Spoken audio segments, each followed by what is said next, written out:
Привет, друзья! And here we are with the second part of my train trip up north to northern Nevada, or as I like to call it, a Christmas story disaster. And no, I didn't get a BB gun. Anyways, before I start with the video and show a few clips with a little narration, I'd like to kind of answer a few things that have been put in the comments on the last video. First of all, those who have helped donate to, helping me make these videos, spasiba, I appreciate it so much. Now, one of the things I've heard is PayPal doesn't work too well in Russia. If anybody's got an international type pay system that they can suggest, that would be super great. It'll help me out a lot. Which brings me over to the second part of this, and that the question is, where's my pension? Well, it's an interesting story. See, first of all, I'm in the National Guard, which is like the state militia. And in most of the states, when you're sent overseas into combat duty, when you retire, they're like, okay, he's out, he's done his 20 years, give him his pension. California is a lot different because they don't see the National Guard as the militia. They see us as state employees, which means we fall under the state employee retirement system, which means basically as a state employee, I ain't required to pull my pension until I'm 67. I'm 55. I gotta wait like 12 more years.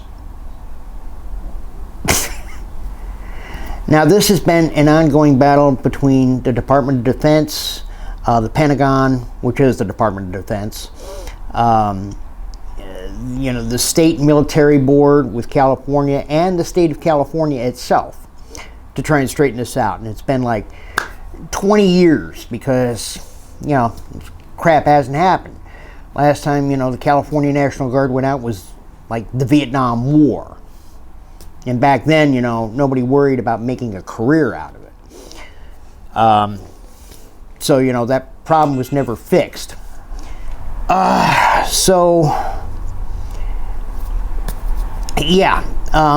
governor, this keeps going on every governor's desk. And this has been like the low priority on the totem pole because every governor since Schwarzenegger basically doesn't care about the military. You had Jerry Brown, who was like the one after Schwarzenegger. Jerry Brown didn't care. He was more worried about, dealing with gun control. And Gavin Newsom. Gavin Newsom only cares about Gavin Newsom. He does not care about the state. He does not care about the National Guard. He does not care about the reserves. He doesn't care. As a matter of fact, it's been rumored that, if the whole military got out of the state of California, he wouldn't give a shit. That's how he is. He's anti-military. He's anti-police. He's anti-everything, except, when it comes to like,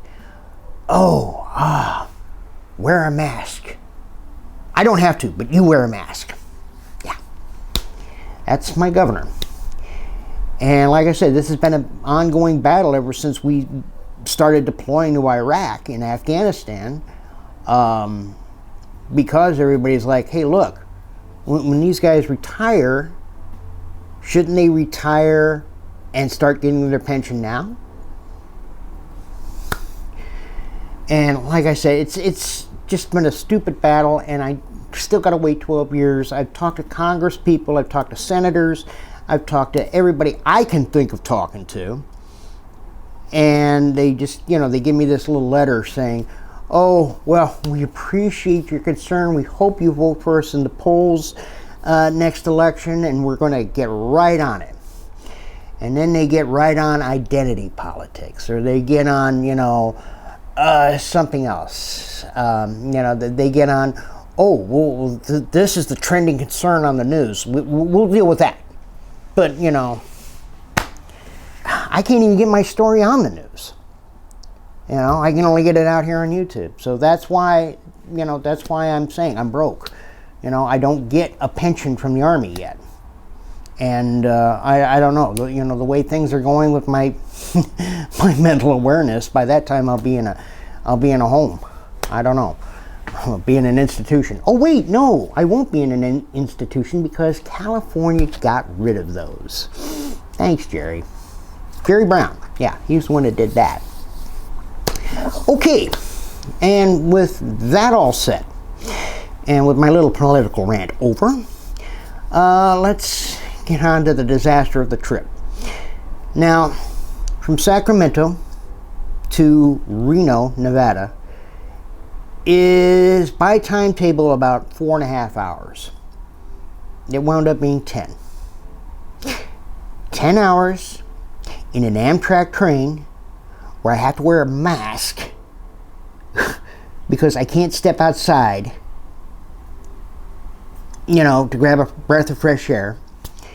And it actually started here at Colfax. You see all the wonderful snow that's coming down out there. And, it was beautiful. The only problem is it's 2,600 feet or so. So for that low of a level to get snow, that should have been a warning sign right there. But, we kept moving on, and as you can see here, just absolute beautiful scenery. And then a freight train in front of us decided to die. Shut off. Wheels got frozen to the rails because, it had been standing there for so long. The computers broke down. Now, you would think that the railroad would have been smart and they would have got units from Sacramento and tried to bring those up. Well, railroads in America don't work that way anymore. They used to have a dispatch station and operations section in Sacramento, and they decided it was a good idea. Let's move that to Omaha, Nebraska. And I heard over some of the other passengers who had rail scanners, that these guys didn't know what the heck they were doing. So they thought the train was further up, the freight train was further up than it was. So they got the heavier snow fighting equipment that was down in Sacramento, and this is the the bigger stuff. And they decided, okay, we'll send that up, we'll clear a track, we'll get the Amtrak train on its way. But they're dispatching rescue locomotives from Reno, from the other side.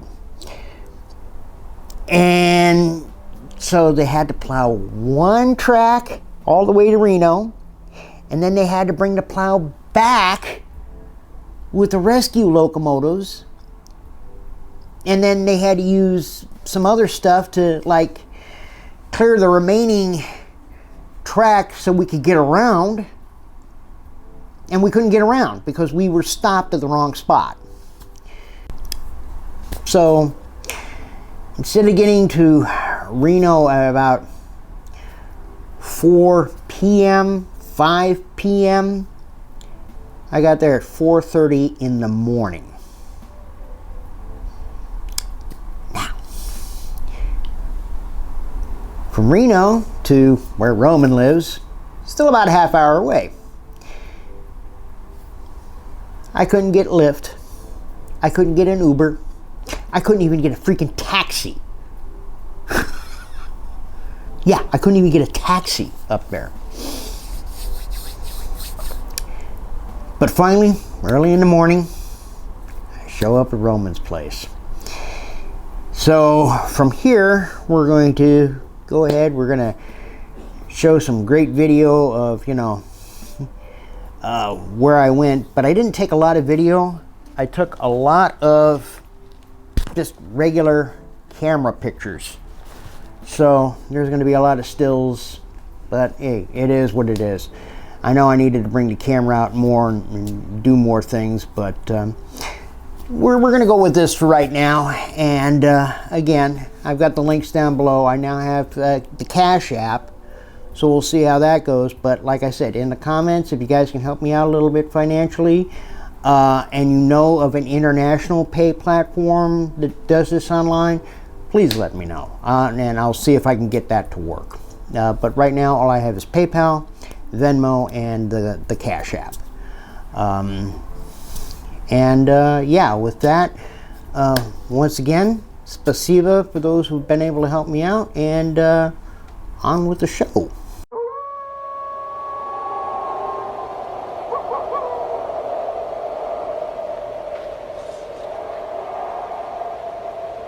It is very, very cold.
Virginia City.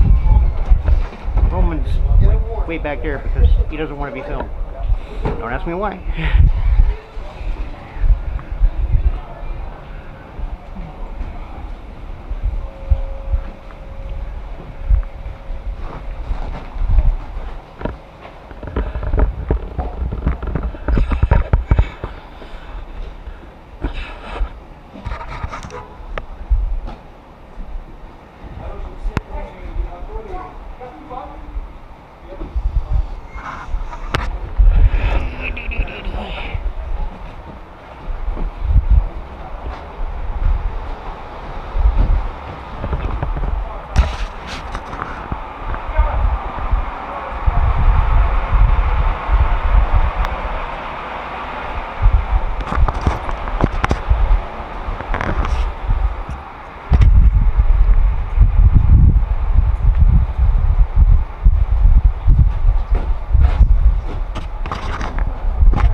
Doesn't take as wide shots as this.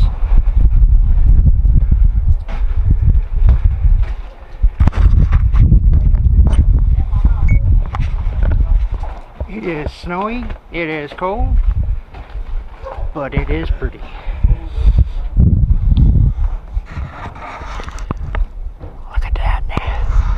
Смотри.